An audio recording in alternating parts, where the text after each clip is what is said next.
how it should be done.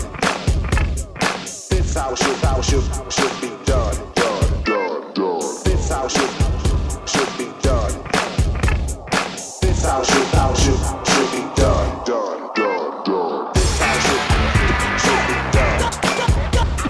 This how it should be done. Ang susunod na programa ay rated PG. Patnubay at gabay ng magulang ay kailangan sa mga batang manonood.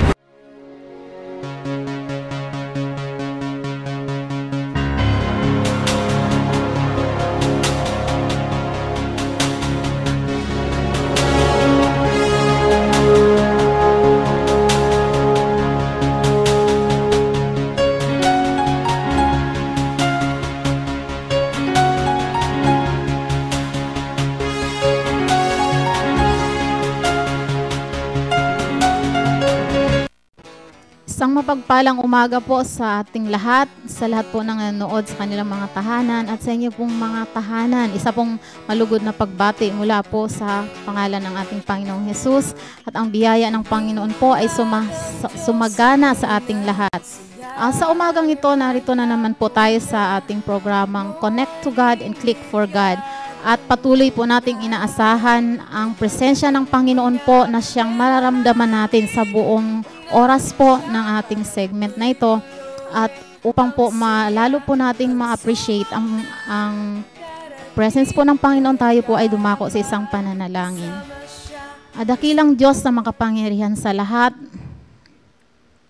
maraming salamat po sa umagang ito na patuloy po ang iyong mga salita na nananagana, Panginoon, sa aming mga buhay at sa aming mga tahanan, na sa bawat panonood namin o pakikinig namin, Panginoon, ng pangangaral ng iyong mga salita. Alam po namin, O Diyos, na ikaw ay kumikilos sa aming mga buhay at mayroon po mga pagpapalang natatanggap kami mula sa iyo. At may mga bagay po, O Diyos, na nalilinis at naaalis sa aming mga buhay. Dahil ang iyong mga salita ay may kapangyarihan upang maglinis po, Panginoon, upang magbago, upang magpala po ng aming mga buhay, Lord. At ang bawat isa ay lumaya, Panginoon, mula sa pagkagapos sa kasalanan. Dahil, Panginoon, yan ang iyong layunin, O Diyos, na kami ay palayain sa anumang uri, Panginoon, ng pagkaalipin ng kasalanan na nagdudulot ng pagkapahamak ng aming mga buhay. Maraming salamat po sa iyong pag-ibig, Panginoon, sa iyong mga salita na patuloy po naming naririnig, Panginoon. At nawa, O Diyos, anumang bagay, Panginoon, na nais mong iparating sa amin, ay tanggapin po namin ang buo, Panginoon, upang ang iyong pangalan ay lalong maluwalhati, O Diyos, at patuloy na maluwalhati sa aming mga buhay. Anumang hadlang, O Diyos, na ginagawa ng kaaway sa oras na ito, the spirit of unbelief, O Lord, we rebuke it, O Lord, in Jesus' name. Anumang hadlang, Panginoon, at lahat ng stronghold ng kaaway, Panginoon, na nais humarang, Panginoon, upang matanggap ng iyong mga anak, ng mga nais sumunod sa iyo, Panginoon, ang buong pagpapala mo ay sinasaway po namin in the name of Jesus. At maraming salamat po, Panginoon, sa tagumpay, sa mga pagpapala, Panginoon, na aming tinatanggap mula sa iyo. In Jesus' name, Amen. Mga kaibigan, sa umagang ito, nagpapasalamat po tayo sa Panginoon sapagkat patuloy po tayong ini-inspire ng Panginoon ang kanyang banal na Espiritu at kanyang mga salita upang mamuhay po tayo ng ayon sa kanyang kalooban. At nung nakaraan nga po, tinalakay po natin ang topic po natin na repentance o yung pagsisisi po mula sa ating mga kasalanan. Alam niyo po, dun sa tinalakay natin, meron nga pong tinatawag na dalawang uri ng pagsisisi. Ito yung una po, yung makataong pagsisisi, at ang ikalawa, makadiyos na pagsisisi. At alam po natin na ang makataong pagsisisi, wala pong dinudulot na pagbabago yan sa buhay ng tao. Nalulungkot lang po ang tao dahil nagdudulot ito ng kapanglawan, karamdaman sa kanyang buhay or kaguluhan, pero hindi po niya naiisip na dapat magbago siya. Dahil unang-una, wala pong kakayanan ang tao na baguhin ang kanyang sarili. Ngunit po, kapag naramdaman natin ang makadiyos na pagsisisi, ito po yung himala ng Diyos sa buhay ng tao, na maramdaman ng tao yung makadiyos na pagsisisi. Dahil ito pong makadiyos na pagsisisi ay, of course, nanggaling po sa Diyos. At itong makadiyos na pagsisisi, ito yung pagsisisi na nagbabago ng buhay ng tao. So kung nais po nating magkaroon ng pagbabagong tunay po, hindi lang yung temporaryong pagbabago, isang araw, 2 araw, tapos balik na uli sa dati. Hindi po. Ang godly repentance is permanent change. Kaya maraming mga tao po na nakaranas ng buhay na magulo nung once in their lifetime, at sinasabi po nila, nagbago sila. At makikita naman talaga natin na nagbago po ang buhay nila at naging matuwid po sila sa harap ng Panginoon. Ayun po ang tinatawag na mga taong yun nakaranas po ng godly repentance. At napaka ganda po nun. Isang malaking pagpapala po yun na matanggap po ng isang tao mula sa ating Panginoon. At sa umagang ito po, ipagpapatuloy natin ang sabi nga, related po doon sa topic na yon. Ito pong topic natin sa umagang ito is the deadly effect of sin to a person's soul. Ano po ba ang deadly effect? So pag sabi pong deadly, malubha po yon. Malubhang epekto ng kasalanan sa kaluluwa ng isang tao. Alam niyo po, kung ang katawan natin may malubhang karamdaman, iba po may malubhang karamdaman tayo. Yung iba nagkasakit ng cancer, yung iba yung mga karamdaman po na hindi na umaalis sa kanila, nananatili na lang dyan. Tulad po ng diabetes. Once na nagkaroon ka po niyan, hindi na po gumagaling. Napapakalma lang yan. Kaya nga ang gamot niyan is lifetime, di ba? At may iba pa po yung mga sakit sa puso, kung ano-ano po pong sakit. Ang kaluluwa rin po natin ay mayroon din pong malubhang karamdaman. At ang karamdaman pong ito ay, ang simula po ay kasalanan. So kapag nagkasala ang tao, alam niyo po, nawawala ng spiritual immunity ang isang tao. So pag nawala yung spiritual immunity, ibig sabihin lahat na ng uri ng karamdaman ng kaluluwa pumapasok na, o karamdaman sa kaluluwa pumapasok na para pong katawan natin, physical body natin. Diba kaya naman tayo hindi nagkakasakit ayon po sa science, ayon sa mga doktor, kasi nga malakas ang resistensya, mataas ang level ng immune system natin. But once na humina na po yun o bumaba yung ating immune system, papasukan na po ng iba't ibang uri ng infection ang katawan natin hanggang po sa malugmok na po sa karamdaman. So, ang kaluluwa rin po natin ganon. And, ayon nga po sa history, di po ba nagsimula ang kasalanan nun pong kay Adan at kay Eva? O, unahin na lang po natin si Eva kasi yung unang nagkasala. So, si Eva at si Adan. At katulad po ng kasalanan, sinasabi po na ang kasalanan, alam niyo po ba na ang kasalanan hindi nakakahawa? At ito po ay nararanasan ng tao, dumadating sa tao kasi po nag-decide siya na gawin ito. Alam niyo may kasabihan na sinasabi nila, kung ano ang puno, yun ang bunga. Alam niyo po, applicable yun sa puno. Kasi puno po siya, kung nagbubunga siya. Pero sa tao, hindi po applicable yun. Kasi po, ang tao, binigyan tayo ng free will ng Panginoon. Katulad po ni Adan at ni Eva, isipin natin, bakit? May magulang ba silang nagkasala? Dahil sabi natin na, kaya sila nagkasala kasi ang puno nila nagkasala. Wala naman po silang magulang, di ba? Nilikha sila ng Panginoon. Pero bakit sila nagkasala? Kasi nga po, nag-decide si Eva na lapagin yung utos ng Panginoon. Sinunod niya yung payo ng ahas. Yun yung nga pong representative ng, o representation ng devil, yung snake po na sinabi ng Bible. So, sinunod niya yung sinabi ng snake. Pero kung hindi niya sinunod yon, magkakasala ba si Eva? Di ba po hindi rin naman?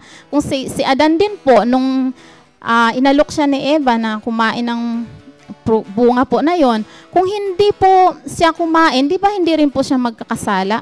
So, ang kasalanan po is a choice ng isang tao. Kung ayaw mo pong gawin ang isang bagay na labag sa kalooban ng Diyos, pwede pong tanggihan mo. Kaya nga lang, ang tao po, minsan, or malimit kaysa minsan, ayan, we most of the time give in, o nag-give in po tayo dun sa tukso. Kaya po tayo nagkakasala. So, ito po ang magandang balita. Kasi nga po, di ba ang sabi ng Panginoon, lahat ng tao ay nagkasala at walang nakaabot sa kaluwalhatian ng Diyos. Kaya nga po ang Diyos nagkatawang tao para po tayo maibalik po yung walang spiritual immune system or spiritual immunity natin, maibalik para lumakas po ulit ang spiritual being natin, lumakas uli para hindi tayo magkasala. Pwede po tayong hindi magkasala? Pwede po. Basta tayo po ay mag-decide na sumunod sa Panginoon. So yan po ang magandang balita. Sinabi po dito sa Romans chapter 7 verse 5, tunghayan po natin, makikita niyo po sa inyong screen, ang nature po ng sin. Ang kasalanan po ay isang pitang salarin. So, ibig sabihin po, ito yung lust. Sabi, L-U-S-T po. Ito yung pita na salarin. Bakit po sinabing salarin? Kasi po, this is a strong drive. Matindi po ang drive nito. Yung pagkagusto, yung gustong-gusto mo isang bagay. Kaya nga po, kapag nakaramdam ka ng sobrang gusto mo ang isang bagay, parang hindi mong kayang pigilan ang sarili mo, dapat po tumigil ka muna, mag-isip ka muna. Bakit? Kasi po dapat isipin mo, tama ba itong ginugusto ko? Kasi yun pang sinasabing pita. Sabi, gustong-gusto mo, yun ang drive mo. So kalimitan, kapag dumating po sa buhay ng tao yun, nagkakasala po ang tao kasi hindi na niya mapigil. Kaya nga 'di ba, meron pong sa stoplight, may 3 lights diyan, may red, yellow, tsaka green. So kapag may gustong-gusto tayo, tumigil muna tayo, isipin muna natin yung stoplight. Bakit? Para mag-isip po. O mag-isip muna, yung yellow, tama ba itong gagawin ko? So kapag tama, go. Kapag naman hindi, stop po tayo para hindi po tayo magkasala. Otherwise, ayun, ang sabi ng Panginoon, kapag nahulog tayo sa kasalanan, namamatay po ang kaluluwa natin. So ito po sinasabi sa Ezekiel chapter 18 verse 20 na ang kaluluwa na nagkakasala ay mamamatay. Kaya marami nga pong tao physically alive but spiritually dead. Kaya nga sabi parang maraming tao parang zombie. Kasi buhay ang katawan pero spiritually dead. Bakit dead? Kasi nga po gumagawa ng kasalanan. So ano po ang makikita natin kapag spiritually dead ang tao? Ang tao po kasi pag sinabing spiritually dead, the person is separated from God. So kapag separated from God ang isang tao, so ano na ang ina-expect natin? Of course, yung gagawin po niya is not aligned to the will of God. Hindi na po ayon sa kalooban ng Diyos. So kung ang Diyos po, ang kalooban niya ay kabutihan, so kung hindi na tayo naka-align sa Panginoon, ano na ang ginagawa natin? So, of course po, gumagawa na tayo ng kasamaan. So, iba't ibang form ng kasamaan. May kasamaan po na sabihin natin, hindi naman ganun kagrabe. Kasi may ano rin po yan may level yan. May level of wickedness. Yung sabi, hindi naman ganun kasama. So, iba-ibang level po yon, pero masama pa rin. Wala na pong sinabi ng Panginoon kapag konti lang nakasalanan, okay lang yun, walang ganon. Maliit po o malaki, nakasalanan, yan po ay nagdudulot pa rin ng kapahamakan ng ating mga kaluluwa. And then, pangalawa po, pag namatay po ang kaluluwa natin, ang pangalawa po is, we are deprived to obtain eternal life. Again, we are deprived to obtain eternal life. Hindi na po natin makakamit ang eternal life. Ano pa yung eternal life? Yun po yung sinabing buhay po na walang hanggan, na mabubuhay tayong walang hanggan kasama ang Panginoon. Alam niyo po, gusto kasi ng Panginoon, or the purpose of God, the purpose po kung bakit nagkatawang tao ang Panginoon at iligtas tayo para maibalik po tayo dun sa state po ng innocence or innocence from sin. Kasi yun, dun lang po sa state na yun, pwede po tayong makabalik sa presensya ng Panginoon. Kaya nga po, ang sabi ng Panginoon, lahat na sasampalataya sa Panginoon ay magkaroon ng buhay na walang hanggan. Dahil po, ang Diyos, para po siyang doktor. Alam niyo po ba yung doktor? Siya yung nagpe-prescribe kapag ang isang tao ay nagkasakit.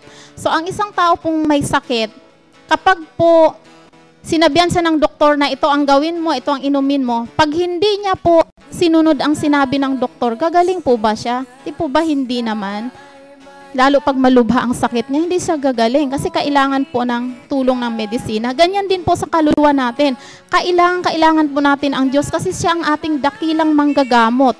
Kailangan natin sundin ang prescription ng Panginoon, kung ano yung mga sinasabi ng Panginoon para po gumaling ang mga kaluluwa natin. At marami na pong tao ang sumunod na po, naniwala sa Panginoon. Kaya nga po gumaling sila at makikita natin nagbabago talaga ang buhay nila.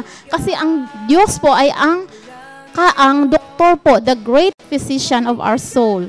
And then yung pangatlo po, ano po epekto po ito ng kamatayan ng ating kaluluwa? The person who fall into sin become harmful to others. Alam niyo, example po dito si Cain, King Herod, at yung mga hindi naniniwala sa Diyos. Alam niyo, si Cain, alam niyo naman po, nung nahulog sa kasalanan, di ba, pinatay niya ang kapatid niya. Naging harmful po siya sa kapwa niya. Si King Herod din po, dahil ayaw niyang sumunod sa Panginoon, naging evil siya. Ayan, pinapatay po niya lahat ng mga bata sa panahon po ng kapanganakan ng ating Panginoon kasi ayaw niya na may iba pang hari. Yung tulad din po ng mga hindi sumasampalataya sa Panginoon ayon po sa history, di ba, marami pong mga mananampalataya ang pinatay po ng mga taong hindi na sumusunod sa salita ng ating Panginoong Hesukristo. Kaya po delikado ang mga tao na hindi sumasampalataya sa salita ng Diyos kasi nagiging harmful po sila, naging dangerous po sila. Hindi lang sa sarili nila, kundi sa kapwa po rin po nila. At yung pang-apat po, ito po yung mababasa natin muna dun sa become harmful to others sa 1 John chapter 3 verse 8. Sabi po, ang gumagawa ng kasalanan ay sa diablo. Naku po, matindi ito. Pag gumagawa daw po ng kasalanan ay sa diablo, sapagkat buhat pa ng pasimula ay nagkakasala ang diablo. Sa bagay na ito'y nahayag ang anak ng Diyos upang iwasak ang mga gawa ng diablo. Naku po, alam nyo, grave statement po ito, matindi ito, malalim ito, masakit po ito. Alam nyo, masakit ito para sa mga taong ayaw tanggapin ang salita ng Diyos. Kasi pag hindi natin tinanggap ang salita ng Panginoong Hesus, magiging kalaban tayo ng Panginoon. At every time na nagsasalita ang Panginoon, masasaktan tayo ng masasaktan. Hanggang sa mapupuno ang puso natin ng bitterness. Hanggang sa magiging harmful na po tayo. Di ba may mga taong nag-aamok? Alam niyo po, maganda na makinig po tayo. Pag idalangin natin ang ating mga sarili sa Panginoon, na Panginoon, bigyan niyo po ako ng pananampalataya sa iyong mga salita. Dahil po ang pananampalataya ay nanggagaling po yan sa Panginoon. At ang pang-apat po, alam niyo po, that sin is a catalyst for more sin. Pag sinabi pong catalyst, ibig sabihin po, nag-multiply pa po ito ng marami pang kasalanan. So, halimbawa, nagkasala ka, konti lang. Pag hindi mo yan pinagsisihan, mag-multiply po yan kasi, sasabi, masasanay ka kasi ng masasanay. Kaya hanggang sa, kahit gumagawa ka ng kasalanan, wala ka nang mararamdamang kaba. Kasi, naalala ko tuloy yung sinasabi nila. Sabi po nila, ayun daw mga may napatay na tao for the first time. Hindi sila makatulog kasi nakokonsensya. Hindi sila makatulog. Kaya ang ginagawa daw po nila para ganon, pumapatay daw po sila uli para maging manhid na yung konsensya nila. Alam niyo po, hindi tama yon. Dapat pag nakagawa po tayo ng kasalanan, lumuhod tayo sa Panginoon. Kahit walang nakita, magtagot, or kahit hindi tayo lumuhod, punta sa isang secluded place. Yung tayo lang, kausapin natin ang Panginoon, humingi tayo ng tawad sa Diyos. Huwag po nating piliin na maging talamak po tayong makasalanan. Kasi meron naman po tayong choice. So, hindi po ibig sabihin na nakagawa ka ng kasalanan, magpakalugmok ka na. Hindi po, mayroong choice po tayo. Gawin po natin yung tama. Kahit mahirap, subukan po natin. Alam niyo po, nagsisimula kasi yan sa desire. Ang tanong kasi ng Panginoon, hindi naman sabi na kaya mo ba eh. Kasi alam naman ng Diyos na hindi natin kaya. Ang tanong ng Panginoon, gusto mo bang magbago? Pag sinabi natin, yes Lord, yun lang naman po sabihin natin, yes Lord. Alam niyo, ang Panginoon po, He will stretch out His hand in order to reach our hand. At tayo po ay aakayin ng Panginoon. Kaya po ang Diyos hindi po, alam niyo po hindi naman nakakatakot ang Panginoon. Ang Diyos kasi, ang Diyos po ay mapagmahal. At ang panglima po, alam niyo po ba na kapag hindi po tumigil sa paggawa ng kasalanan ng isang tao, mapapahamak po ang kanyang kaluluwa eternally. So, ibig sabihin, walang hanggan. Pag sinabi po kasing mapapahamak ang kaluluwa, may tinatawag na eternal death. Ibig sabihin po, mawawala na ng pag-asa na maligtas ang kaluluwa ng tao. Kasi sa panahon po ngayon, kahit po tayo nagkakasala, may pag-asa pa po na yung kaluluwa natin ay mailigtas. Kaya nga po nandito ang pangangaral ng Diyos, ng salita ng Diyos, ito po sa programang ito, at napakarami pa pong iba-ibang programa sa TV, sa ibang istasyon po, sa radio, sa mga simbahan. Di ba pinangangaral ang salita ng Diyos? Kasi nga po, ang kasalanan, hindi po yan ordinary. Yan po ay napakalaking issue po yan sa buhay natin. Dahil ang pinag-usapan po dyan is our eternal destiny. Ang kaluluwa po natin. Kaya mahalagang mahalaga po na maipangaral ang salita ng Diyos dahil ang salita lang po ng Diyos ang siyang gamot sa ating mga kaluluwa po na nasa bingit po ng kamatayan na tinatawag na eternal death ng ating mga kaluluwa. So darating po ang panahon, alam niyo po, matitigil na lahat ng pangangaral. Kasi ang sabi ng salita ng Diyos, in everything there is a season. May panahon lang po. Alam niyo, darating ang panahon, wala na pong mangangaral. Bakit? Kasi panahon na po ng judgment.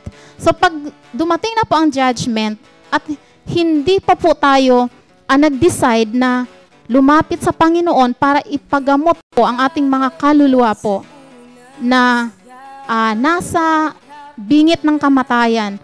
Alam niyo po, yun yung sabing eternal death. Ayaw man po ng Diyos na mahatulan yung mga kaluluwa natin dun sa kapahamakan.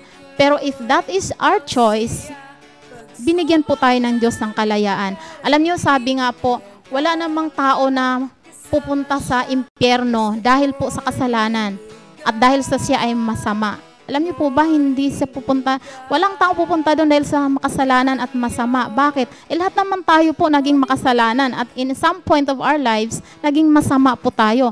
Ngayon, bakit may mga taong pupunta sa impyerno? Kasi po ayaw nilang magbago. Ayaw nila kasing sumunod sa Panginoon. Pero yung mga taong gustong magbago at gustong sumunod sa Panginoon, sila po ang maliligtas. Dahil yun po ang sabi ng Panginoon. Ang sino mang sasampalataya sa Kanya ay hindi mapapahamak, kundi magkaroon ng buhay na walang hanggan. Okay, yan po ang sinasabi sa Romans chapter 6 verse 23. Sabi, sapagkat ang kabayaran ng kasalanan ay kamatayan, datapwat ang kaloob na walang bayad ng Diyos ay buhay na walang hanggan kay Kristo Jesus na Panginoon natin. Kaya mahalaga po ang makinig tayo sa salita ng Diyos at pagkatapos makinig, sundin po natin.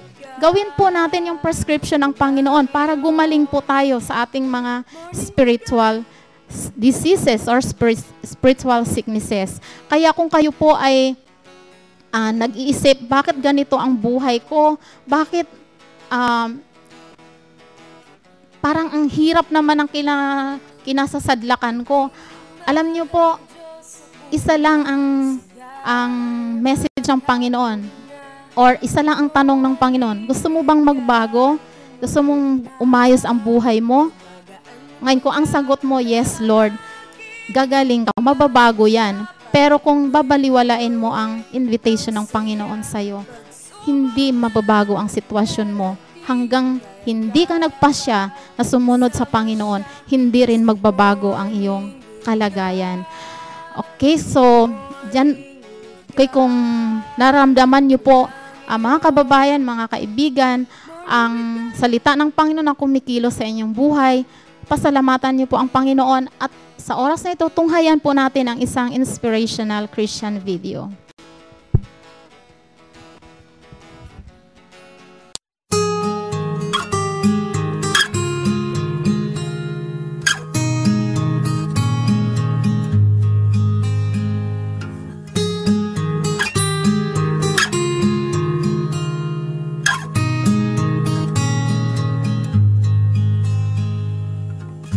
Your face is beautiful, and your eyes are like the stars.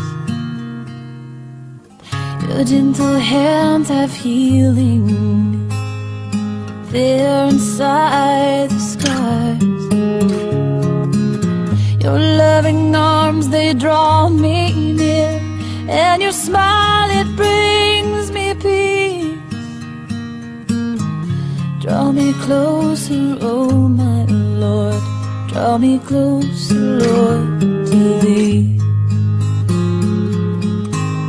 And captivate us, Lord Jesus, set our eyes on You, devastate us with Your presence falling down. And rushing river, draw us nearer. Holy fountain, consume us with You. And captivate us, Lord Jesus, with You.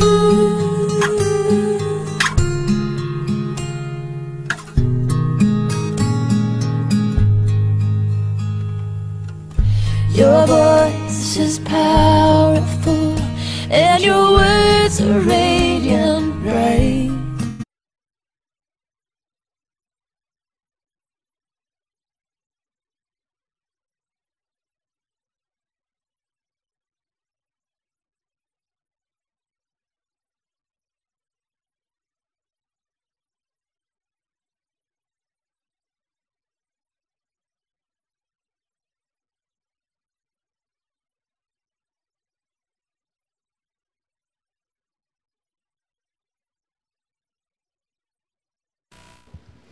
Okay, praise the Lord. Alam niyo po ang message na yan, sabi na, huwag po nating ipagpilitan ang gusto natin. Kasi tingnan niyo po, sinasabi natin, Panginoon, susunod po ako sa iyo kung ayos, kung ganito. Huwag po nating bigyan ng kondisyon ang Panginoon. Sumunod po tayo sa Panginoon, magtiwala po tayo sa Kanya. Kasi po, alam ng Panginoon ang Kanyang ginagawa. Kaya sa oras po nito, manalangin po tayo sa Panginoon. Kung nais niyo pong tanggapin ang Panginoon at isuko niyo po ang inyong mga sarili, yung mga gusto ninyo, isang tabi niyo na po yan. Isang tabi natin yung gusto natin. Kasi hindi natin alam kung ano ang ikagagaling natin. Diyos lang ang tanging nakakaalam. Praise God. Hallelujah. Dakilang Diyos, maraming salamat po, Panginoon, sa pagmamahal mo sa aming mga kaluluwa, Panginoon. Maraming salamat, O Diyos, sa pinahalagahan mo po kami, Panginoon. Sa kabila, O Diyos, ng pagdesisyon namin na hindi sundin ang iyong kalooban. Patuloy ka, Panginoon, na nag-aanyaya sa amin upang sumunod sa iyo, upang magdesisyon, Panginoon, na sundin ka at sampalatayanan ka, Panginoon. Lord, narito po ang aming buhay. Dinadala ko po, Panginoon, sa oras na ito, sa panalangin na ito, ang desire, Panginoon, ng bawat kaluluwa na sa kanilang mga tahanan ay nagnanais, Panginoon, na sumunod sa iyo at isantabi ang kanilang mga ginusto, Panginoon. At huwag sundin ang mga naiisip nila, na alisin, Panginoon, ang mga tinatawag, Panginoon, ng mga kondisyon, Panginoon, na nasa isip nila na susunod sila sa iyo kapag ganito. Panginoon, sa oras na ito, lahat ng bagay na yan, Panginoon, na hadlang sa kanilang pagsunod sa iyo. Lord, isinasantabi po namin yan at inialay namin sa iyo upang ikaw po, Panginoon, ang siyang mag-alis niyan sa kanilang mga buhay. In the name of Jesus, O Lord. Lord, captivate them with your love right now. Lord, let your Holy Spirit move, Lord. I pray for your Holy Ghost, God, to touch them right now, Lord, and to relieve them, Lord, from all the burdens of sin. Ang sino man ang may karamdaman sa kanila sa oras na ito, in the name of Jesus, O Lord, I pray for your healing touch right now in Jesus' name. And I pray also for your peace, Panginoon, peace from the Holy Spirit, Panginoon, na siyang maghari sa kanilang buhay sa oras na ito. At anuman, Panginoon, kanilang mga pangailangang financial, Panginoon, Lord, ikaw po ang kumatagpo sa kanila. Alam ko, Panginoon, na may himala ka, Panginoon. You have your own way, O God, to meet every needs, O God, or every need, O God. In Jesus' mighty name, Lord, we entrust everything for your glory. Amen. Okay, sa oras po ito, panuorin po natin or pakinggan po natin ang isang awit na nagsasabing tapat kailan paman.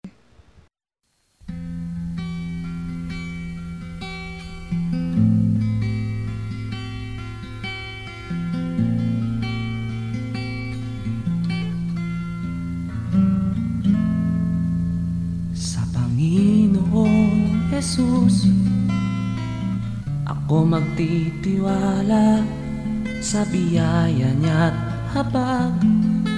Buhay ko ay may kalinga sa pagsubok at lumbay. Naroon siya't dumaramay. Ang Panginoo'y tapat kailan paman. Ika'y nalalamig, wala kang malapitan, para bang ang daigdig sa iyo'y pinapasan. Lalahanin mo sana, minamahal ka niya. Ang Panginoo'y tapat kailan paman. Biyaya niya't habag sa buhay ko'y sapat. Di man karapat-dapat, ako ay niligtas. Pangako niya'y di nag-iba, di tulad ng iba. Ang Panginoo'y tapat kailan paman.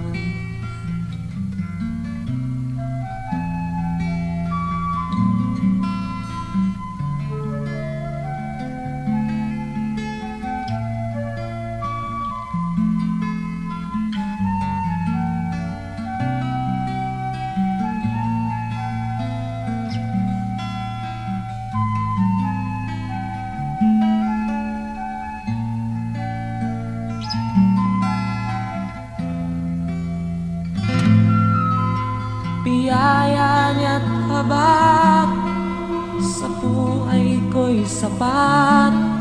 Di man karapat-dapat, ako ay niligtas. Pangako niya'y di nag-iba, di tulad ng iba. Ang Panginoo'y tapat kailan paman. Biyaya niya't habag sa buhay ko'y sapat. Di man karapat-dapat, ako ay niligtas. Pangako niya'y di nag-iba, di tulad ng iba. Ang Panginoo'y tapat kailan paman. Alalahanin mo sana, minamahal.